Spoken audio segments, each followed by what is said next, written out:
তো গাইস আজকে আমি আমার খিরা খেতে আইছি, তার মানে টিহু ক্ষেত। আমি কয়েকদিন আগে আপনার সামনে একটা প্রবলেম ধরছিলাম যে আমার টিহু ক্ষেতটা বেমারে আক্রমণ হয়েছে।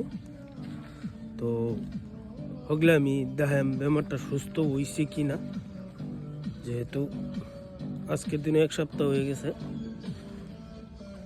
আপনারা আমার সাথে থাকবেন, আর আমার সাথে থেকে আমার চ্যানেলটা সবাই সাবস্ক্রাইব করে আমার অল্প আগুয়ে দিবার চেষ্টা করবেন, ঠিক আছে? দেখাইতেছি।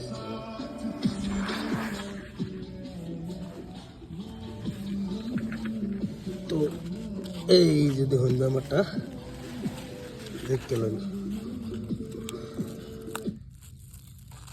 এই যেহেতু আজকের দিনে 1 সপ্তাহ আগে আমি মেডিসিন মারছিলাম, মেডিসিন মারার পরে না ব্যাপারটা টাইট হয়ে গেছে।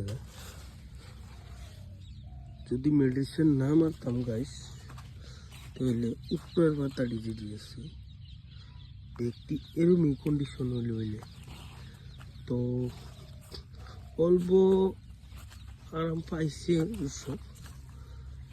তো আজকের দিনও 1 সপ্তাহ হয়ে গেছে, আর একটা ডোজ দিতে লাগবো। ডোজটা দিলে গিয়ে পুরো মরতে বেমারটা যাওয়ার এই যাবারই নতুন করে লাগতেছে। এই যে তো এই বেমারটা থাকলে খিরা হয়তো কোনো দিন খিরা হইব না গাইস।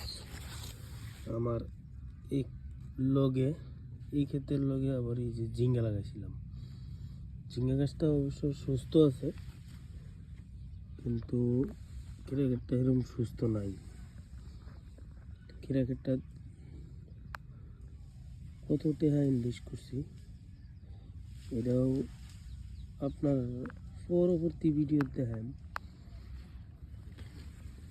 তো সকাল সকাল আপনারা আমার সঙ্গে থাকবার লাগে অবশ্যই ধন্যবাদ দিছি। আর আমার চ্যানেলটা নিয়ে করেন যদি একটু সাবস্ক্রাইব করবেন, লগে শেয়ার করবার লাগে বলুন না যে। ওকে, গুড মর্নিং।